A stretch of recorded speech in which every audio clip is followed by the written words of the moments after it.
ప్రభువును రక్షకుడైన యేసుక్రీస్తు పరిశుద్ధ నామమునందునాలు ప్రియదేవుని సంగమ ప్రియదేవుని బిడ్డలారా హృదయకాల సమయం దేవుని వాక్యం ధ్యానించడానికి ముందుగా ప్రార్థన చేసుకున్న ప్రార్థన కృపగల తండ్రి దయగల మహేశ్వరిని బంగారు పాదాలకు లెక్కలేని వందనాలు స్థితులు స్తోత్రములు గతించిన రాత్రి అంతా నీ రేఖల చాటును కాచి కాపాడి సంరక్షించిందేమో హృదయకాల సమయం సజీవ లెక్కన చేసి ప్రార్థించుండగా వాక్యమైన దేవుడు వాక్యం ద్వారా నాతో మాట్లాడి మీరే మహిమాగంతా ప్రభావాలు పొందమని యేసునామమున నడుచున్నాం పెద్ద ఆమేన్.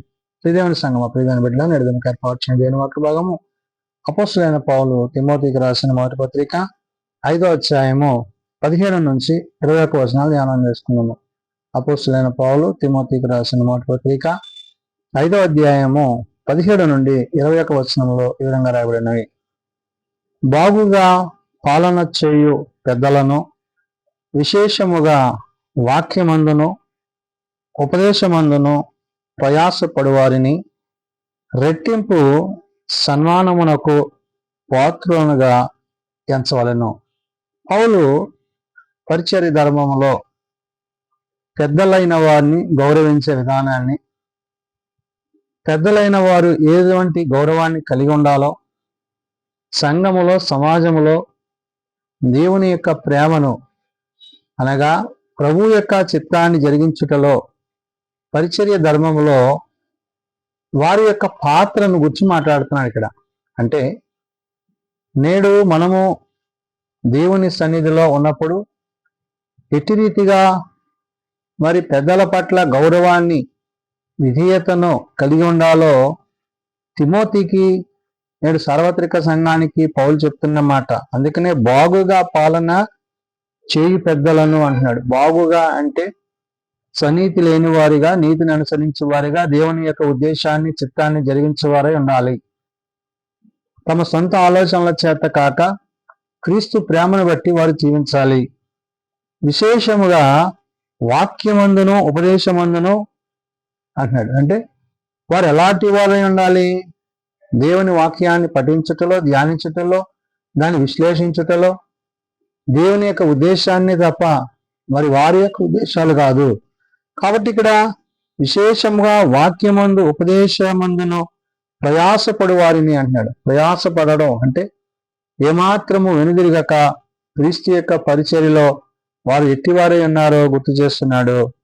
రెట్టింపు సన్మానమునకు పాత్రులుగా ఎంచవాలని అంటున్నాడు. రెట్టింపు సన్మానము అంటే క్రీస్తు నిమిత్తము ఆనందంతో, సంతోషంతో ఆ పని చేయుటకు, వారికి ఇవ్వబడిన బాధ్యతను నిర్వర్తించుటకు వారు క్రీస్తు ప్రేమను కలిగిన వారై ఉండాలి.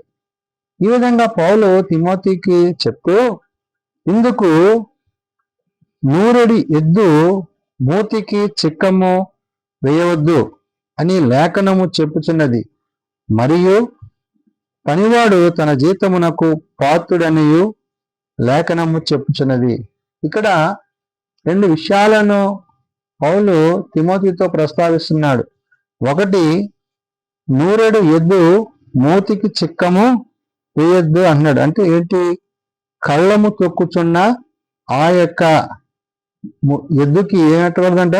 చిక్కము వేయవద్దు అంటున్నాడు. చిక్కము అంటే దాని యొక్క విధానాన్ని, దాని యొక్క పనిని అది చేయటంలో మనము ఆటంకము, అభ్యంతరం కలిగించేవారిగా ఉండకూడదు. ఎప్పుడైతే మనము దానికి స్వేచ్ఛనివ్వగలుగుతామో, అది చేసే పని దాన్ని చేయనేస్తామో, అప్పుడు అది తృప్తిగా, సంతోషంగా తన యజమానికి తాను సంతోషాన్ని కలిగించే విధంగా ఉంటుంది. కాబట్టి ఇక్కడ పౌలు అంటున్నాడు, 100 ఎద్దు మూతికి చిక్కము వేయవద్దు అని లేఖనము చెప్పుచున్నది, మరియు పనివాడు తన జీతమునకు పాత్రుడు అనియు లేఖనం చెప్తుంది. పనివాడు అనగా తాను చేయి పనిలో నిపుణత కలిగి, జ్ఞానము కలిగి, భయము కలిగి, భక్తి కలిగి, విశ్వాసము కలిగి, ప్రేమ కలిగి, పరసంబంధమైన వాటి అందే మనస్సు కలిగిన వాడు మాత్రమే దాని యొక్క ఉద్దేశాన్ని నెరవేర్చగలడు. అంటే అది భారం అని తలంచకూడదు, అది చేయటంలో నేను కాకపోతే అనే ఆలోచన రాకూడదు. అది దేవుడు నీకు ఇచ్చిన బాధ్యతగా నువ్వు దాన్ని గుర్తెరిగి ఆయన యందు నీవు ఏమై ఉండాలో చెప్తున్నాడు. అందుకనే పెద్దలను గౌరవించుము అనే మాటను ఉద్దేశించి మాట్లాడుతూ ఇద్దరు ముగ్గురు సాక్షులుంటే గాని పెద్ద మీద దోషారోపణ అంగీకరింపకము అంటున్నాడు. ఇద్దరు ముగ్గురు సాక్షులు అంటే ఏదైనా సమస్య వచ్చినప్పుడు దానిని పరిష్కరించడానికి ఇద్దరు ముగ్గురు వ్యక్తుల ద్వారా దాని గురించి ఆలోచన చేసి దాని విషయంలో నీవు ముందుకి వెళ్ళవలసి ఉన్నది. అనగా నీ అంతటా నీవుగా నిర్ణయం తీసుకోవడం కాదు, కానీ ఏది మేలైనదో, ఏది ఉన్నతమైనదో, ఏది ఉత్తమమైనదో దాని విషయంలో నీవు ఇచ్చే తీర్పు ఏదైతే ఉన్నదో అది ఆ వ్యక్తిని ఎంత మాత్రమునో అన్యాయానికి, అక్రమానికి, పాపమునకు, లోకమునకు గురి చేయకుండా ఉండాలి. కాబట్టి ఇక్కడ ఇద్దరు ముగ్గురు సాక్షులుంటే గాని పెద్దల మీద దోషారోపణ అంగీకరింపకము, ఇతరుల భయపడి నిమిత్తము పాపము చేయు వారిని అందరి ఎదుట గద్దింపము. ఇతరులు అంటే ఇది చూసేవారు అవతల వ్యక్తికి భయం కలిగేలాగా ఆ విధంగా నీవు ప్రవర్తించాలి. అంటే అది న్యాయముతోనూ నీతితోనూ దేవుని యొక్క చిత్తముతో కూడింది. కాబట్టి ఇక్కడ అంటున్నాడు, ఇతరుల భయపడు నిమిత్తము పాపము చేయి వారిని అందరి ఎదుట గద్దింపమంటున్నాడు.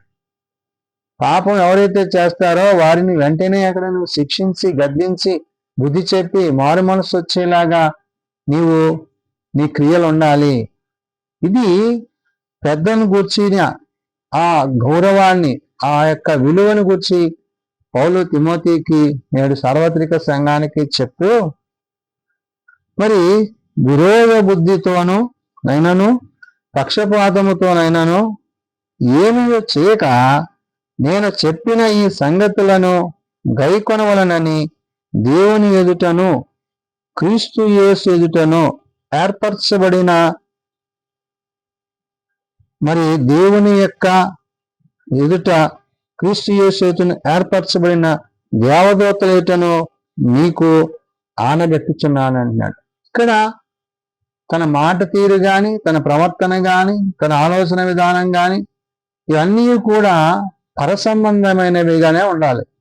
దేవుని యొక్క ఉద్దేశానుసారంగా, దేవుని చిత్తానుసారంగా, దేవుని యొక్క ఆలోచనానుసారంగా ఇవి ఉండడం అనేది మేలుకరం అనే విషయాన్ని పౌలు అక్కడ తిమోతితో ప్రస్తావిస్తూ ఆయన అంటున్న మాట ఏమంటే, విరోధ బుద్ధితోనైనను పక్షపాత బుద్ధితోనైనను అని. అంటే విరోధం అంటే అతని మీద నీవు కోపం పెంచుకొని అతన్ని ఏదో శిక్షించాలి అనే ఉద్దేశంతో చేయకూడదు.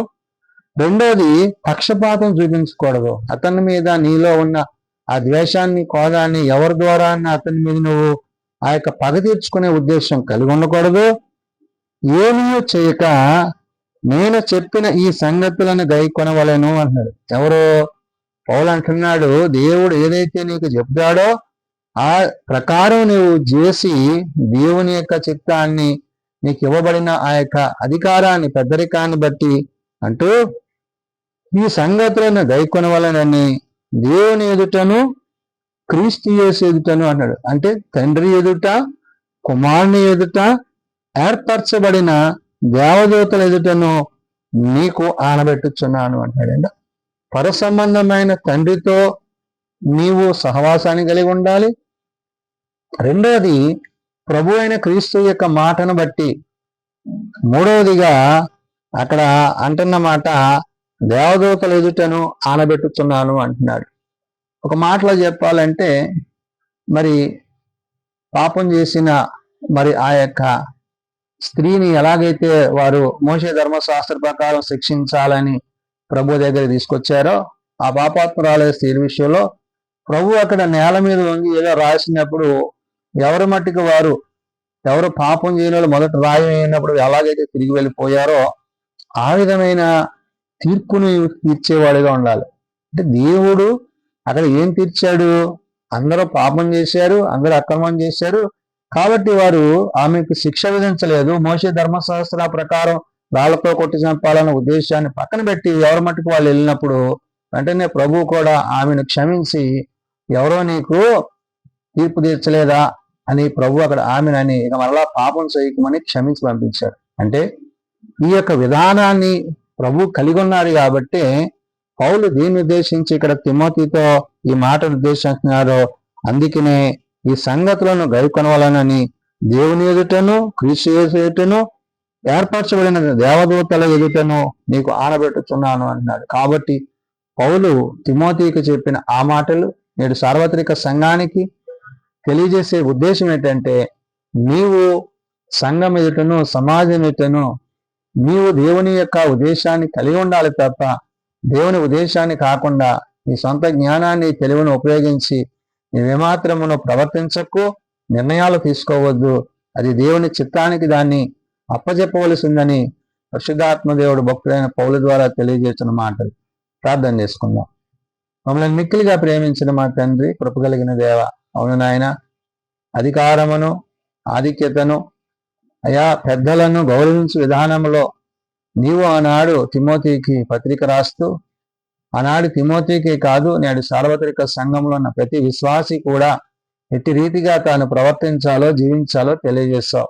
కాబట్టి నాయన తండ్రి యొక్క చిత్తాన్ని నీ యందు ఉండవలసిన నిండు భయభక్తులను ఆదరణకర్త ద్వారా మేము ఎట్టి రీతిగా ప్రవర్తించవలసినదో నీ దేవదూతల సమూహం ముందు వాటిని జరిగించే వారమై ఉండాలని, లోకము వైపు పాపం వైపు పోక ఆత్మతో సత్యముతో నీ కార్యాలను చేయువారై ఉండాలని నీవు సెలవిచ్చున్నావు. కాబట్టి నాయన నిన్ను బట్టి నీ మాటను బట్టి మేము జీవించటకు ప్రవర్తించటకు నీ సహాయము మాకు దయచేయండి. చిన్నబిడ్డలు, యవనులు, పెద్దలు, వృద్ధులు ప్రతి వారిని వారి వారి తరగతులు చొప్పున ఆశీర్వదించి దీవించండి. జన్మదినాలు, వివాహ దినాలు ఆ కొడుకుల కుటుంబాలు ప్రత్యేకపరచండి. పంపిలను పోగొట్టుకున్న కుటుంబాలను ఆదరించండి. జీవం కలగా నీ మాటల చేత జీవింపజేసి నీ రాకడికే మమ్మల్ని సిద్ధపరచమని, మేలైనది అయా నీ యొక్క బిడ్డలకు పెద్దలైన వారిగా నీవు ఏర్పరచుకున్న వారు తగు రీతిగా వారు ప్రవర్తించుటకు నిన్ను కలిగి ఉండటకు సహాయం దయచేయమని యేసునామములో అడుగుచున్నాము తండ్రి, ఆమేన్. పరలోకమందున్న మా తండ్రి, నీ నామం పరిశుద్ధపరచబడుగాక, నీ రాజ్యం వచ్చుగాక, నీ చిత్తం పరలోకమందున నెరవేర్చినట్లు భూమి మీద నెరవేరుగాక. మానిదనాన్ని మాకు దయచేయం. మరి అలా ప్రార్థన చేసిన వారిని మేము క్షమించిన ప్రకారం మా ప్రార్థనను క్షమించు. శోధనలో ఏకాదశులను తప్పించి రాజ్యము, శక్తి, మహిమ నిరంతరము నీవే అన్నవి తండ్రి, ఆమేన్. మన పరమతో నేను దేవుని ప్రేమ, ప్రభువైన యేసుక్రీస్తు కృప, ఆదరణకర్త అయిన పరిశుద్ధాత్మ సహాయము సదా తోడేయండి, సంరక్షించునుగాక. ఆమేన్.